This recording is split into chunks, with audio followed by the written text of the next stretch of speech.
오늘부터는 교재 남명조식 언어의 분석 제3장에 있는 남명선생의 신명사도와 언어구조에 대해 말씀드리도록 하겠습니다.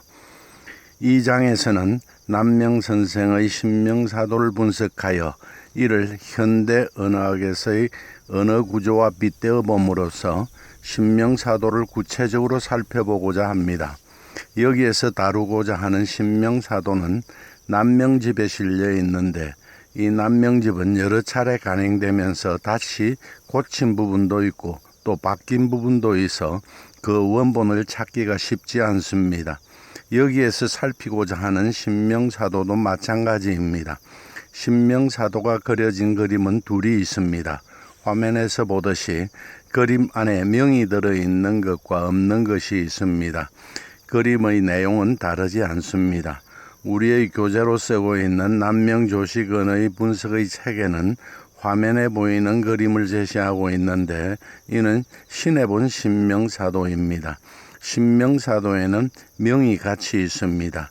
이 명을 신명사명이라 합니다. 신명사명에는 주석이 있습니다.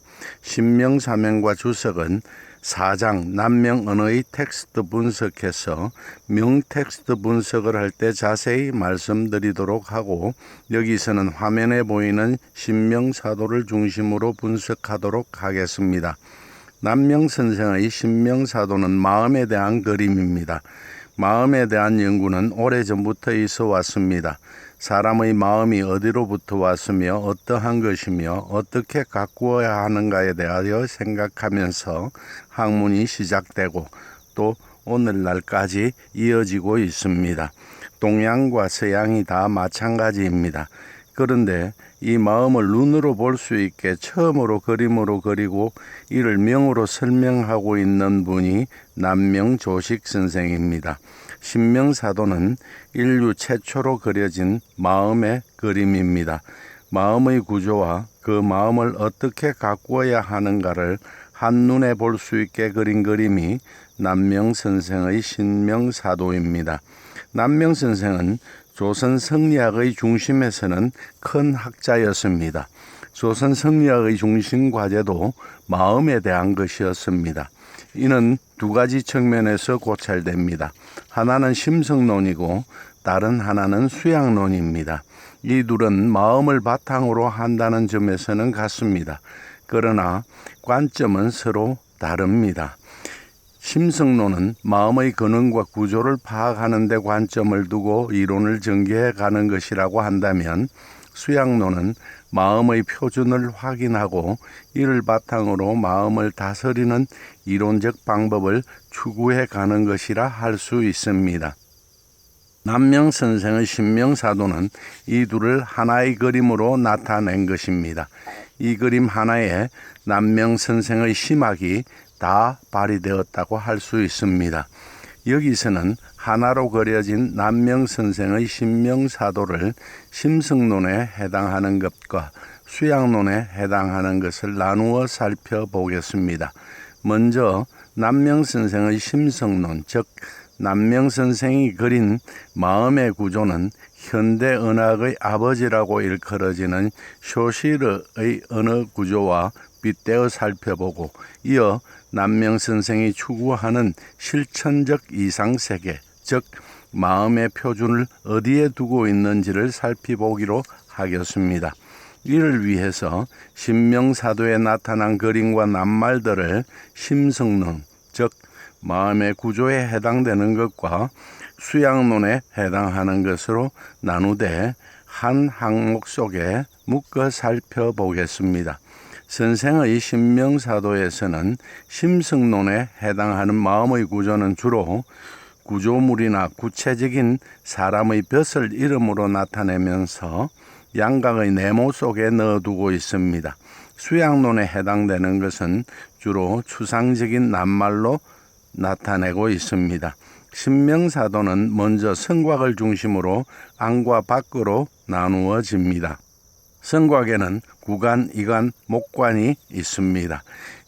이것은 화면에 보이는 말하리, 말하는 사람이나 들으리, 듣는 사람의 입과 눈과 귀를 말하는 것으로 사람 머리의 경계로서 머릿속에 마음이 있음을 나타냅니다. 구간은 마음이 안에서 밖으로 나가는 문이고 이간과 목간은 밖에서 안으로 들어가는 문입니다. 구간을 통하여 마음이 밖으로 나오면 사물의 세계입니다. 내 마음 밖의 세계는 다 사물의 세계입니다. 더러리의 남도 사물의 세계에 있고 사물도 사물의 세계에 있습니다. 사물의 세계에 있는 것들은 다 그 형체가 있습니다. 성곽 안을 보겠습니다. 성곽 안에는 신명사가 있습니다. 이것이 우리의 마음입니다.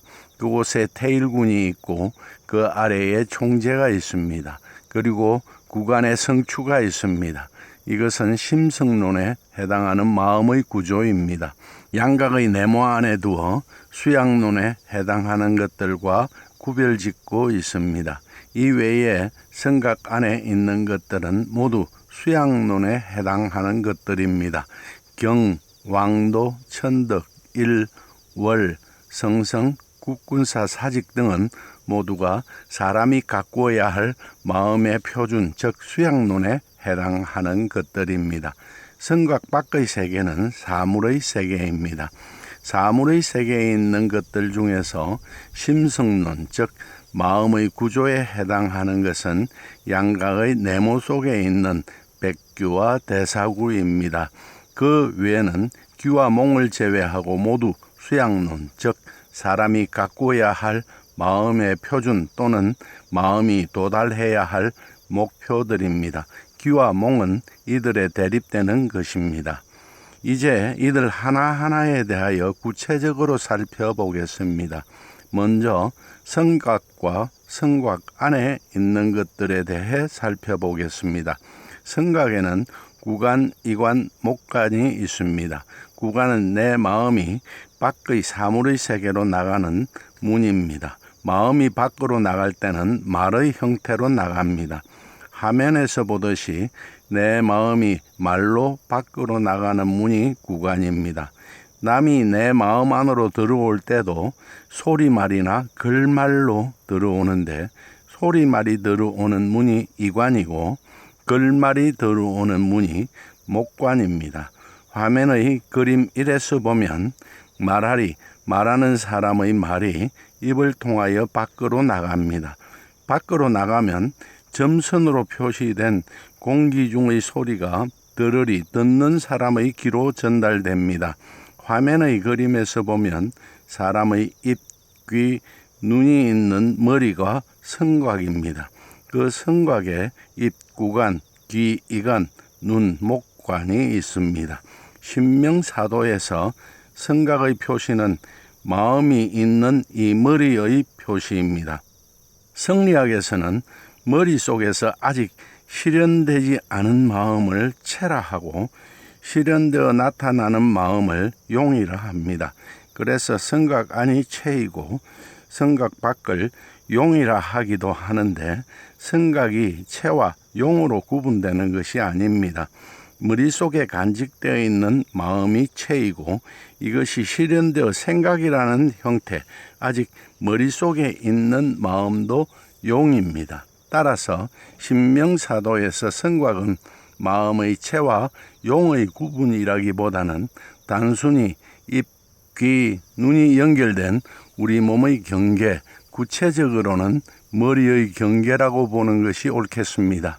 이를 통해서 보면 남명선생은 마음이 신장 속에 있는 것이 아니라 머릿속에 있다는 사실을 이미 파악하고 있었고 또 이를 말하고 있다 하겠습니다. 다음은 신명사도에 나타난 마음의 구조를 살펴보겠습니다. 신명사도에서 마음의 구조는 양각의 네모로 그려져 있습니다. 화면에 선명하게 표시된 것이 모두 마음으로 마음의 위치와 이들이 하는 각기 다른 일들 모두를 우리는 마음의 구조라 합니다. 정치 구조는 벼슬 가진 사람들의 위치와 그들이 하는 일들을 말하는 것과 같습니다. 그래서 선생은 눈에 보이는 또 잘 알고 있는 정치 구조를 통해서 마음의 구조를 빗대어 보이고 또 신명사명을 통해서 이들을 설명하고 있는 것이라 하겠습니다. 선생이 마음의 구조만을 다른 것들과 구분지어 양각의 네모로 표시하고 있는 것은 심성론에서 마음의 구조를 분명하게 인식하고 있었고 이러한 사실을 그림으로 보여주고 있습니다. 마음은 우리의 머릿속 어딘가에 있습니다. 오늘날 밝혀진 것을 보면 머릿속 뇌에서 대뇌 속에 있습니다. 대뇌는 오른쪽 뇌와 왼쪽 뇌가 있는데 왼쪽 뇌에 말을 담당하는 뇌가 있습니다. 이 뇌 속에 마음이 있다고 보아야 할 것입니다. 마음은 말로서 이루어지고 말이 곧 마음이기 때문입니다. 이 왼쪽 뇌에는 말을 담당하는 뇌의 두 영역이 있습니다.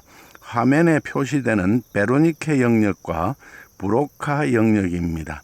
베로니케 영역에는 낱말과 소리가 저장된 곳이고 브로카 영역은 말의 규칙이 저장된 곳입니다. 말을 할 때 규칙에 맞게 소리를 그리고 낱말을 서로 이어주는 기능을 합니다. 이 두 영역이 서로 연결되어 있어서 말을 할 때는 베로니케 영역에 저장되어 있는 소리와 낱말을 끄집어내 브로카 영역으로 보내 규칙에 맞게 이어서 밖으로 내보내고 말을 들을 때는 브로카 영역에서 규칙에 따라 분석하여 베로니케 영역으로 보내 저장하게 됩니다. 이것이 신명사도에서 보면 신명사가 될 것입니다. 신명사는 마음을 말합니다. 주자류 근 5에는 마음이 신명사이다 라고 하고 경학대장 심조에는 마음이 신명사이고 오간의 주인이다 라고 합니다. 이렇듯 신명사는 우리 마음을 나타냅니다. 그 안에 태일군이 있습니다. 신명사명에는 태일군을 태일진군이라 했는데 이 태일진군이 명당에서 정사를 편다는 것입니다.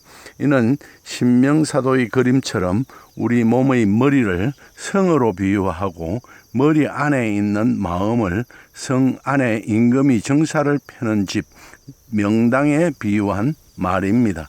이 비유관계를 표로 보이면 화면의 표 1과 같습니다. 표 1에서 보면 신명사도의 성곽과 성곽 안은 우리 몸 머리에 빗대어 있고 임금이 정사를 펴는 집 명당은 신명사로 우리 마음에 빗대어 있습니다. 그리고 그곳에서 정사를 펴는 사람은 태일진군인데 이는 마음을 이끌어가는 것입니다.